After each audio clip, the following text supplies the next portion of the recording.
반갑습니다. 한 주간을 시작하는 월요일입니다. 이번 3월까지 레위기 16장, 17장을 묵상하고 4월부터는 요한복음 묵상으로 이어질 것입니다. 월화수 묵상 본문에 대해 어제 주일 설교를 복습하는 기회가 될 것 같습니다. 레위기 전체를 다음과 같이 정리하기도 합니다. A, B, B, C, C, D 형태입니다. 히브리 문학의 특징 중 하나로 이런 구조를 카이점 구조라고 합니다. 이런 카이점 구조에서 가장 중요한 것을 중심에 둔다고 합니다. 바로 16장의 대속죄일이 레위기에 중심된 내용이라는 것이죠. 레위기의 중심 주제가 거룩입니다. 그 거룩의 절정이 레위기 16장의 대속죄일 규례입니다. 1년에 한 번 대제사장이 지성소에 들어가 공동체의 죄와 부정결, 성소의 부정결을 해결하고 속죄하는 것이었습니다. 대속죄일 규례를 말씀하는 16장은 이런 내용으로 구성되어 있습니다. 오늘 본문 1절부터 10절에서 대속죄일을 전체적으로 어떻게 진행하고 무엇을 준비해야 할지 말씀합니다. 대속죄일 규례를 말씀하기 전 서론을 보십시오. 여호와께서 모세에게 말씀합니다. 때를 보십시오. 아론의 두 아들이 여호와 앞에 나아가다가 죽은 후에입니다. 이 사건은 10장에 있었던 사건입니다. 이 사건 이후 곧바로 말씀하신 것처럼 하십니다. 10장의 나답과 아비후 사망 사건과 오늘 16장 사이 11장부터 15장에서 정결 규례를 말씀하셨는데 다시 나답과 아비후의 죽음을 언급하고 있습니다. 모세든 아론이든 기억하고 싶지 않은, 잊어버리고 싶은, 가슴에 묻어두고 싶은 사건이었습니다. 그런데 그 사건을 다시 떠올립니다. 단순한 열심히 하는 것이 아니라 하나님의 규례와 말씀과 명령을 따라야 하고 순종해야 합니다.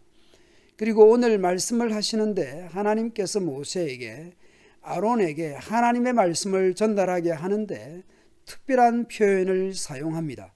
내 형 아론입니다.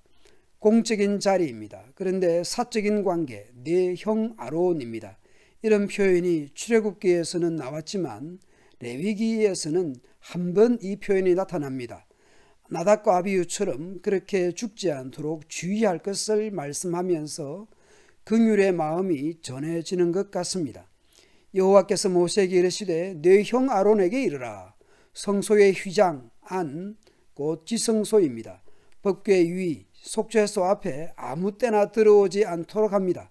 그리하여 죽지 않도록 하게 합니다. 왜냐하면 여호와께서 구름 가운데에서 속죄소 위에 나타나시기 때문입니다. 나답과 아비후의 죽음을 모세와 아론도 잊지 못하죠.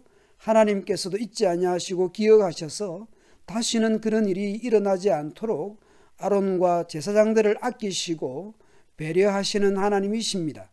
3절 이후에는 준비해야 할 것들을 말씀합니다. 먼저는 대제사장 자신을 위한 제물, 그리고 백성을 위한 제물을 각각 준비해야 합니다.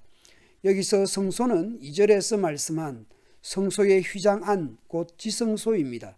그 지성소에 들어가기 위해서는 먼저 대제사장 자신을 위해 수송아지 한 마리를 속죄 제물로 준비해야 합니다.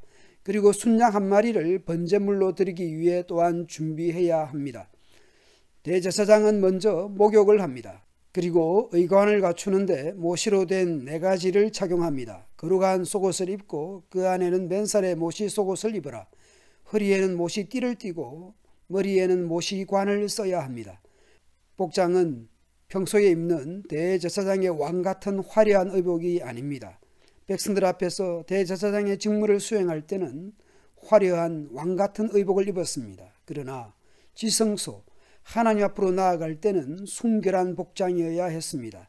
다른 제사장들이 입는 의복보다 더 검소한 옷으로 추측이 됩니다. 그만큼 겸손한 마음으로 속죄해야 했습니다. 그리고 아론은 이스라엘 백성에게서 속죄 제물로 바칠 순염소 2마리와 번제로 바칠 순양 1마리를 받아야 합니다. 6절 이후에는 대속죄일 절차를 말씀합니다. 대제사장은 먼저 속죄 제물을 드려야 합니다. 그것은 대제사장 자신을 위한 속죄 제물입니다. 아론은 그 제물을 바쳐서 자기와 자기 집의 죄를 씻는 예식을 행하여야 합니다. 대제사장이든 제사장이든 자신을 위한 속죄가 먼저입니다. 직분을 맡은 것이 죄가 없다는 의미가 아닙니다. 대제사장이라도 자신의 죄를 먼저 속죄해야 합니다. 히브리서에서 예수님의 대제사장 되심을 말씀하면서 인간 대제사장과 다른 분이라는 것을 강조하지 않습니까? 인간 대제사장은 자신을 위해 먼저 속죄해야 하는 것입니다. 그러나 예수님은 그럴 필요가 없었습니다. 구약의 인간 대제사장은 무죄한 사람이 아니라 그 역시 하나님 앞에서 속죄해야 하는 죄인이라는 것입니다. 직분과 직무가 나의 무죄를 입증하지 않습니다.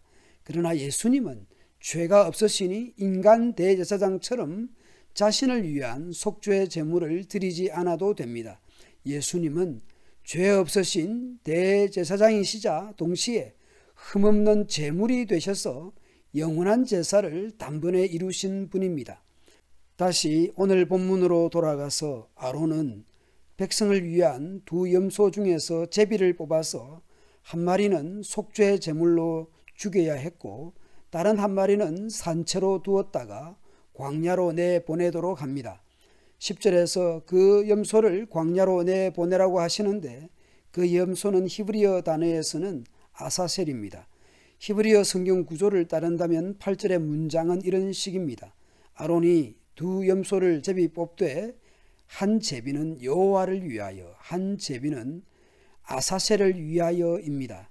여하튼 백성들을 속죄하기 위한 두 염소입니다. 한 염소를 죽여서 피를 가지고 백성의 죄를 속죄하고 살아있는 염소는 안수하여 최대한 멀리 서에서 동이 먼 것처럼 광야로 내보내도록 합니다. 나답과 아비후처럼 죽지 않고 그 생명을 보존하기 위해 모세로 하여금 네 형 아론에게 전달하게 합니다. 하나님이 말씀하신 규례와 원리를 따라서 하나님 앞으로 나아가도록 합니다. 그뿐만 아니라 대제사장 역시 그의 화려한 복색이 아닌 모시옷으로 갈아입어야 했습니다. 겸손으로 나아가야 했습니다. 대제사장이라도 백성의 일원 중 한 명으로 자신의 죄를 먼저 속죄해야 했습니다. 우리가 교회 안에서 아무리 중요한 직분이나 역할을 맡았다고 해도 내 자신이 하나님과 사람 앞에서 우월할 수가 없습니다. 중요한 직분이나 역할을 맡았다고 해도 일반 백성 중 한 명일 뿐입니다. 대제사장이고 모세의 형이라고 해도 스스로 죄를 속할 수 없는 연약한 존재라는 것을 다시 확인하게 됩니다. 어떤 사람도 하나님의 은혜 없이는 하나님 앞으로 나아갈 수 없는 인생들입니다. 우리 역시 왕같은 제사장들이지 않습니까? 오직 삼위 하나님의 은혜를 의지하여 찬송과 기도로 하나님 앞으로 나아가야 할 것입니다. 사람들 앞에서도 언제나 겸손으로 살아가는 저와 여러분 되도록 합시다. 감사합니다.